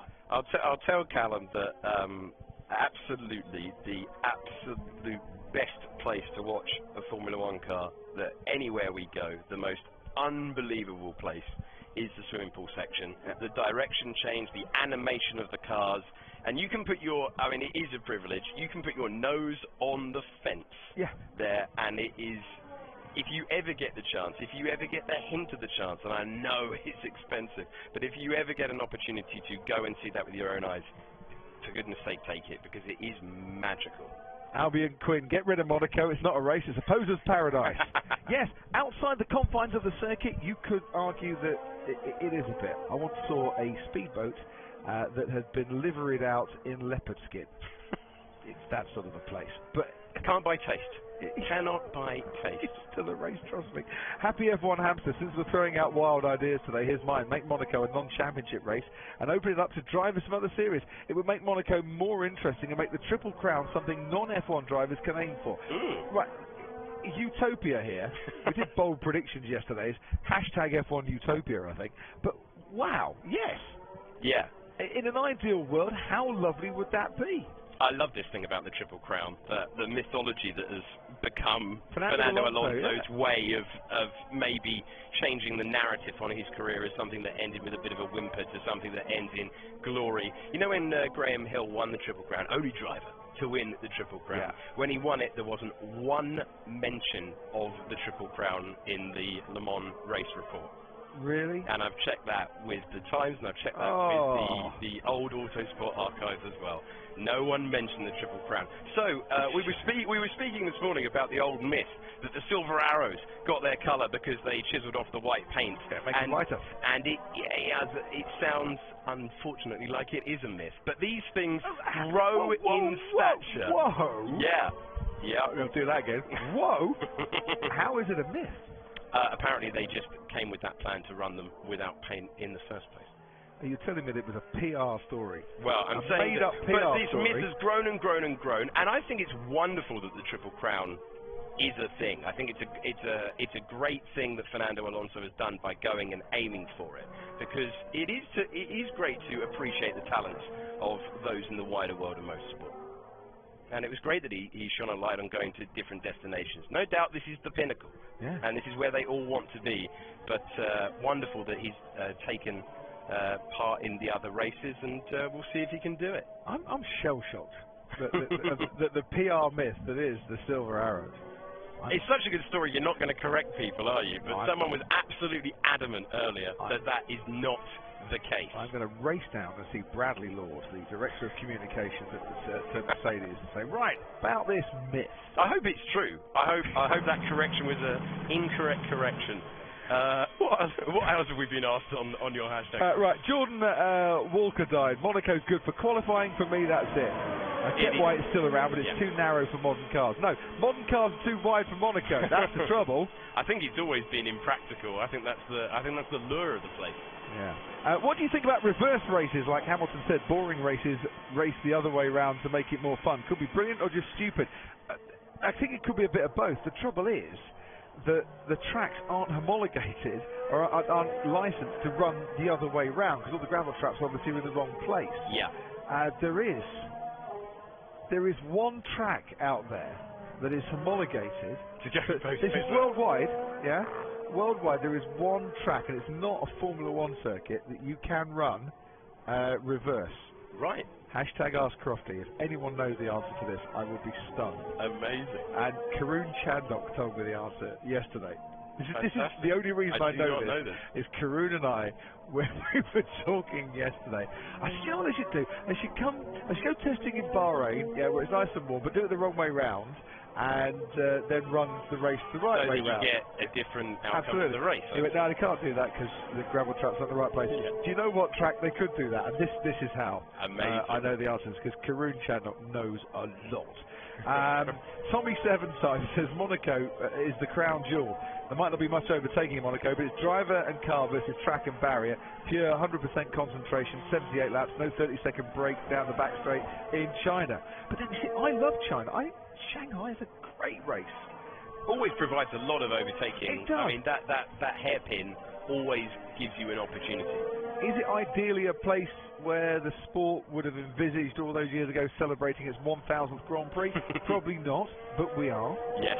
And seriously, well, there was talk of moving Silverstone, but fans of a certain age will still remember. Stuck in the car park. Will remember 2000 when they had it in April, and it took a very long. Well, they had to stop, had to turn people away from attending qualifying. It was just a touch boggy underfoot on that one. But yeah, 1000th World Championship Grand Prix celebrated in China this year. A major milestone for the sports of Formula One. Couldn't agree more with Crofty, says Callum Rochester. No, sorry, it says Susie about Monaco. The skill needed to race there is impressive in itself. Mostly racing. Last one on this one. Harry T. Monaco's a great track, doesn't have the best of races, but awesome to watch the cars there. And mostly racing. Speaking of Monaco Grand Prix not being the most exciting race, would either of you like to see a format change for that specific race? Time trial with points, followed by 2 races, for example?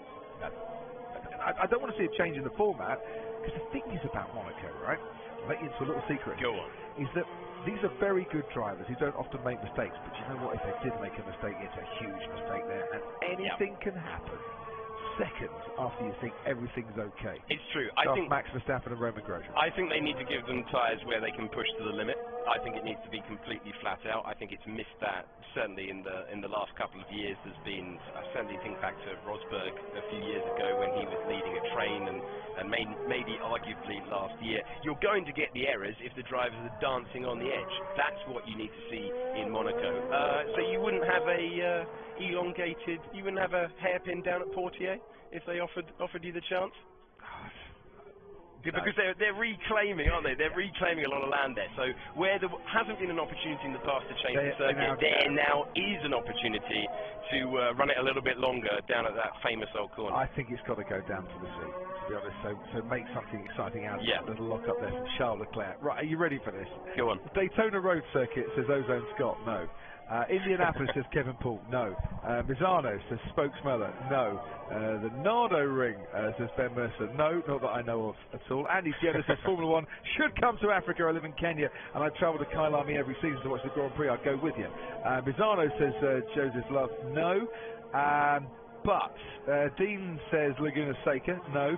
Rowan Razant and Richard Morris Racing are the first 2 I've seen. Jed Cooper is another one. Chris Satchwell, D. Herbert, not J. Herbert, D. Herbert, have all got the right answer. Donald, Lobster Boy, Jeffy Krakowski, Craig Harris, Steve Allen, and Seapaw, and anyone else. I'm sorry I didn't read your name out, but we are getting some right answers. Amazing. Knock Hill. No way. Seriously. No way. Seriously. That is top knowledge. And it's what I love about this sport. The amount of answers that we got in such a small amount of time, and getting that Knock Hill. Wonderful. I've never been, and I will have to go now. I'll have to tick it off the motorsport bucket list. Well, honestly, you should go to Knockhill because it's officially also the warmest place on the planet. I think it's they had a temperature recorded there of -10. That wasn't. No, it's not the warmest place on the planet at all. It's freezing cold. Yes, but it's beautiful in that part of the world. And Knockhill, ladies and gentlemen, can be run backwards as well as forwards. Alexander Albon, a lot of you tweeting today about the lights on the back. It's because he is a rookie and because his super license isn't the full super license as of yet, but that's going to be ratified at the next World Motorsport Council. But he has the green lights when he's harvesting, so people know it's him out there. Right, Christian Horner in the paddock a little earlier today, came for a little look round, and Rosanna Tennant caught up with him.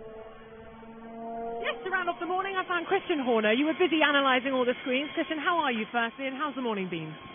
Yeah, very good. It's great to see the cars out running again, and yeah, doing lots of laps, learning about new RB15, about this new Honda engine, and obviously a new driver as well.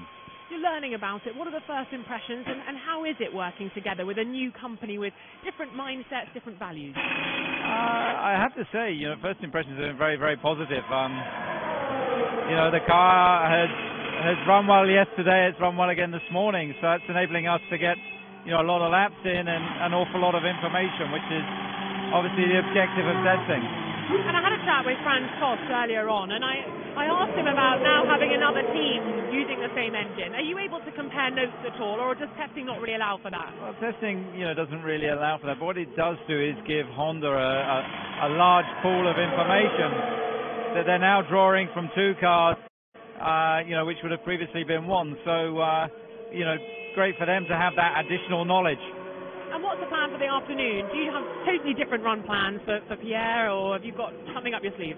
Well, again, it's the accumulation of all this data. So, we only get 8 days of testing, so you want to drag as much out of those days as you can. So, we've got a set routine that we're going through, and so far everything's on schedule. Well, you talk of schedules. Of course, one team missing at the moment at testing. How much work goes on to get to testing? Because I think some people can say, oh, Williams haven't made it, but everyone's been working just as hard to get here. What does it take to make it to day one of testing? Well, the planning function in Formula One now is enormous and a critical element. So obviously everything is planned to the day or even the half day. So obviously it's a shame not to see them here. Hopefully they'll be up and running, shortly. Would you have known if you were missing day one weeks in advance, a month in advance? How early would you have had that sign if you had had something similar as Williams? Well, you get indications of what your critical path is, but every team works in a different way, so it's very difficult for me to comment on Williams' processes. Well, we hope we have all the teams running so everyone can get a good picture of what's going on, and have a good afternoon. Thanks very much. Thank you. And their afternoon continues on a pace with Pierre Gasly, who's completed 90 laps on the day, currently into the pits for a while. So I forget how many laps he's done this afternoon, but it requires a little bit, Alex, of mathematics on my part. So Pierre Gasly, 69 laps. He's only done 21 this afternoon. So I think he's a little more time in the garage than they would have wanted at first. Yeah, absolutely. Not entirely what they would have wanted at the start of the running, but it's very interesting to see the lap count going up. Now, Albon, on his first meaningful day of F1 running, has now got to 100 laps. And we heard from Franz Tost earlier on that he's running a different program to Kvyat yesterday. Today is all about getting that rookie driver third place in the Formula 2 Championship last year up to speed and confident with that car. He is running a separate program to his Russian teammate yesterday. Right. Simon Leslie and Corinne Shandok have walked back into the commentary box. They obviously had enough of seeing what's been out on the track, and we'll be giving you in about an hour's time chapter and verse on who looks great out on the track from the vantage point of turn 3, where I'm going to go in a couple of moments as well, because I actually want to get out on track. Never get bored of being on track. But no, you don't, do you? And can I just say thank you You know your comment about Knock Hill that we just used that as a bit of a Twitter competition, and I did give you full credit, but I was sort of thank you for giving me the best bit of trivia today. I'd like to have a go at Knock Hill the other way around. Actually, I might call them up and have a go. They have those legend cars races, which looks hilarious. They're like these sort of stock car things that you see in the US on ovals, but they race them around Knock Hill in both directions. It looks great fun. Is that what Terry Grant's got that he does? Donuts? Yeah, exactly. If you don't know Terry Grant, by the way, he holds about 93 Guinness Book of Records, does lots of stunts and donuts and all that malarkey, and very nearly ran over my foot doing some the other day. Right, I think I might leave the commentary box for a while, which will be a blessed relief to Callum Rochester, who doesn't like me very much this afternoon. Why? I hear you've been all about economics, politics, and all sorts this afternoon. Well, but we've been doing it whilst watching the cars go around the track as well, so it's kind of conversation whilst the testing program unfolds itself in front of our very eyes. We've had quite a good time. Welcome back, Simon Lazenby, as well. There's Danny Rick. I might go and have a chat to him for a while. And Alain Prost. At once. Who's giving who a gift? Well, exactly. Actually, that's exactly where we were standing towards the end. We went to 7 and 8. We must have missed them by 5 minutes later. I'm sure they'll be absolutely gutted that they missed us. I'll ask him. Do hurry back, Crofty. Yeah, don't let us, run your lair for too long. It's very hot in here. What's he been doing since we've been out there? I don't know what he's been doing in here.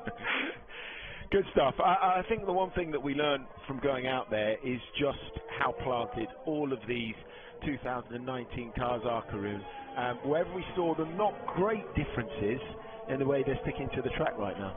Yeah, I mean, this car on our screen here, the Renault, I think they made a good step forward overnight, despite the rear wing issue that obviously affected Daniel Ricciardo's running this morning. They've got more rake in the car. If you look at that front wing, under load at the fast corners.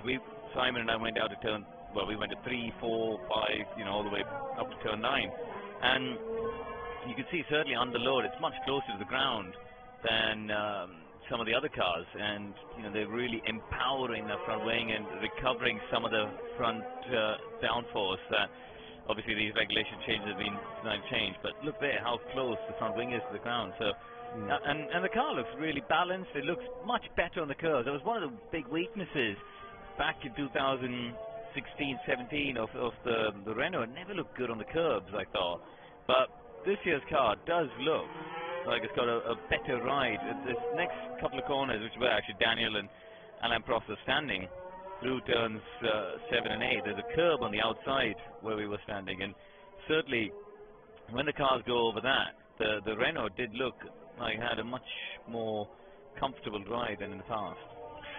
Okay, I mean, it is one of the big talking points going into the new season, isn't it, Karun? What's going on with the front wing and the differing philosophies that many of them are employing.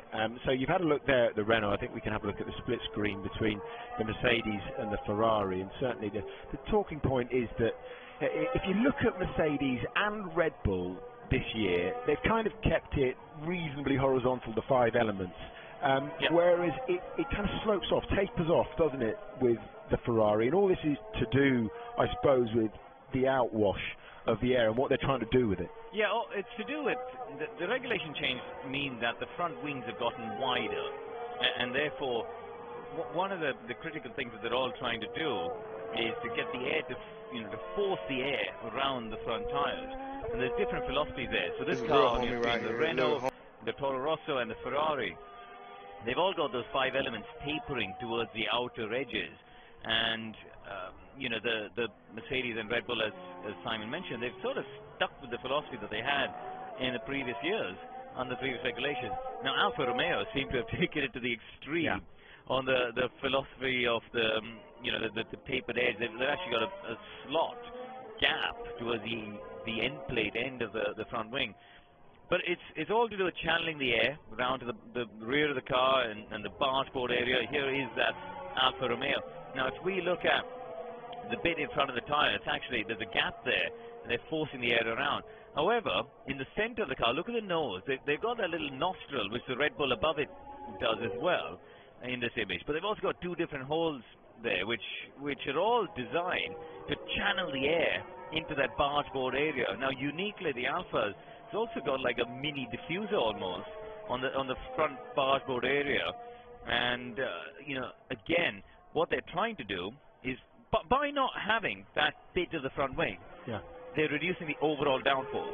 But what they're trying to do is make it more controlled, channel the air in a more controlled way. So when you turn the wheel and you've got yaw in the car, i.e., you know, a lateral angle on the front, then they want to have a cleaner airflow towards the bargeboard and the floor and the rear of the car around the coke bottle area.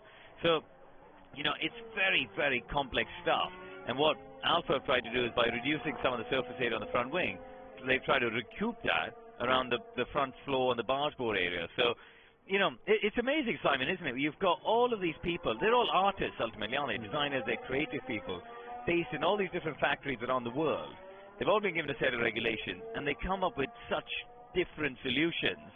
But when you put the cars on track, you know, they end up being within a few tenths of each other. Well, as far as I understand it, and talking to Mark Hughes a little bit earlier, you know, put quite simply, with the 3 channels of air they're trying to control, you've got the outwash controlled, or as it used to be, by the turning vanes on the outer portion of the end plate. They've gone, so they're trying to do that kind of in-stream of it now, throw that outwash out as far as possible, accelerate the stuff that's coming, you know, into the nose and through the turning vanes underneath the nose, and keep that attached to the side of the Coke bottle, accelerating that air, creating some low pressure, faster air, lower pressure at the back, which in turn draws the air faster underneath the car, through the diffuser, and creates the Venturi effect. Very good. There you go. That's what he told me. Look, anyway, whether that washes with the bobble hats out there, who knows? But I think that, you know, it seems to be a principle, isn't it? This sort of outwash flow that has been there since 2009. Yeah, I mean, and one of the biggest things, if you look at the rear of the cars, they've gotten smaller and smaller and smaller. Particularly the Red Bull and the Ferrari this year. It's unbelievable how tight the packaging is around the rear. I mean, that's something that the Honda. The Red Bull engineers have been very complimentary of Honda, saying we've actually managed to tighten up the packaging around the rear of the car even more than they could with the Renault. And, you know, they were slightly concerned about cooling and things like that with the Honda power unit. But, you know, I think Christian Horner described it as a piece of jewelry, didn't he, the Honda power unit. So they've been really complimentary. So far today, Gasly, what we got, 90 laps on the board to add to the 120 from Verstappen yesterday, you know, 2 hours to go. So far so good in terms of mileage. Albon now has just got over 100 laps, 102. So, you know, the Honda power unit, reliability-wise, seems to be, you know,